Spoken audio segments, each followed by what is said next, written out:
you guys? It's Zeabwright here, back with another video, finally. I know it has taken me so long to upload a new video, but over the last few weeks, I have actually received a promotion, started back to school, and all of the other shenanigans that is involved in life. But I want to say thank you guys for being so patient with me. And since my last posting, you guys have shown major love. So I want to say thank you for all the likes, the comments, the feedback, reaching out to me on social media platforms, pushing me to post another video.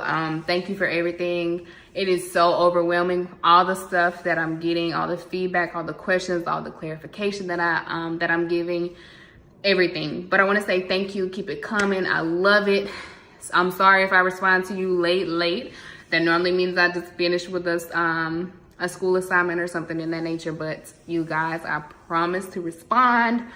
Just reach out to me. I'm always open. So I'm just gonna jump right into this video. By the caption, you guys can see that this video is gonna be about what my experience was with postpartum. With everybody, it's different. So jumping right into it, when I had Carmen, for those of you who don't know, I was 14, just 2 weeks shy of being 15. And you would know that if you watch my introduction video. So head on over and watch my intro video when you get a chance. That would be greatly appreciated. So right out the gate, when I had Carmen, I was 14 going on 15, and my pregnancy, if you guys will watch my how I found out I was pregnant, everybody's reaction videos, you'll see some of my journey going through my pregnancy, being so young. But I didn't feel like I had the support that I needed. So my pregnancy wasn't really over the top or anything in that nature. Nothing extravagant happened for me. But I do want to say thank you to my mom, who made sure everything needed to be done, got done, and everything I needed, I got, and everything the baby needed, she got. When I was in labor, the doctors had to actually get on top of me and assist me in pushing because Carmen was too far out. However, she wasn't getting the oxygen that she needed. And so since she was too far out, she couldn't come back in. And so I couldn't get a C-section. So since her oxygen supply was cut off, she had to go straight out of the room as soon as I had her. They had to watch over her and everything, put her under an oxygen tank. So actually, I didn't even see her. So the bond that most mother and baby get when they first are born, I didn't get that. So the skin to skin wasn't something that I experienced. Sometimes I feel like maybe if we would have got that skin to skin, that maybe we would have bonded a little bit better, but that's something I'll never know. I feel like when I first had Carmen, I didn't bond with her the way that I should have bonded with her. I didn't cry. Like, I wasn't just overwhelmed with all of these emotions. Now, don't get me wrong, I love my child. I carried her for 9 months, but I just don't feel like I was that over the top mom. I was like, good, I had her. Let's just go on with it. But when Carmen was a week old, her father decided to go down to Miami, and I was left 14. Yeah, I was still 14. I was left 14 to pretty much raise a baby on my own, whether it was for him to go down and better his life, of which didn't happen, or whatever the case may be. I was still left alone a week after having my baby, alone to raise a newborn kid. I've never had a newborn before, so it was definitely something different for me. So I want to say thank you so much for my mom being there for me. I was barely able to walk when I first had Carmen due to the complications during my labor. So during that time, I really needed somebody to be there for me. And so I wasn't able to get up and down with Carmen. So altogether in the beginning, the whole bonding thing was not there. Unfortunately, I couldn't move how I wanted to move. I was on pain medication. The medicine was so strong that they were giving me, I would be out of it anyways, and my mom would have to take care of Carmen.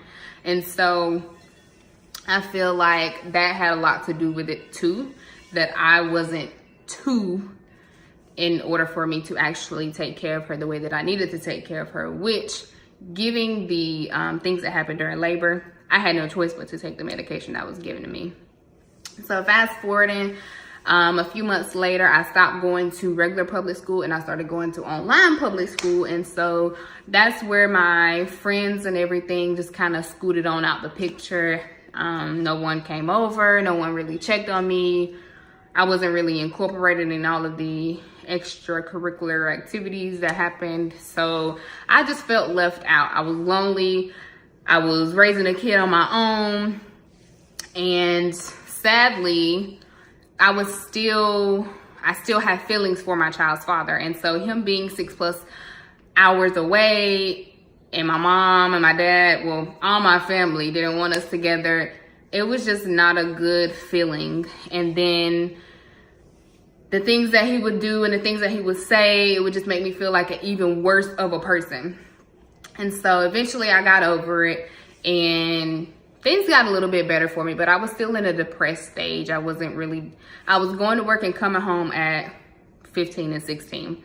So fast forwarding to when I was 16, I just had a lot of stuff built up, and then I just pretty much hit rock bottom. And so me saying rock bottom, I just felt alone, and I felt like I couldn't talk to anybody. I felt like no one would understand where I'm coming from, because technically speaking, I'm still a kid. How can I have these feelings as a kid and people actually be able to relate to me? Because the things that I felt like I was experiencing, only adults understand, and only adults are perceived to feel this way. And so me expressing my feelings was completely and utterly irrelevant to the adult world, because I'm not supposed to be able to feel how an adult feels if I'm still a kid. And unfortunately, that's how things are in today's society. So once everything built up and things of my past, I was 16. So at 16, it was the first time that I actually told my mom that I was molested when I was a child. And so everything from that, feeling like it was swept under the rug, not having help with Carmen other than my family, selected family, my dad still abandoning me pretty much. It just all built up. And one day I just decided that, everybody would be just better off without me, and I would just be at peace. So I tried to commit suicide, and obviously it didn't work. I had plans of going into the military, and so I didn't go to the hospital when I tried to commit suicide. It was just pretty much kept the secret at home and swept under the rug, and just taken care of at home. And so I want to say that if you have or feel like you are suffering from depression, talk to somebody. Because if I would have died, then who would have taken care of my daughter? I'm a single parent. My family and his family can't coexist in the same room. It's not happening. So who would have taken care of my daughter? What type of situation would she have been left in? How would her life be? How would my mother's life be? How would everybody's life be without me, the person who made this child and now isn't here to take care of this child?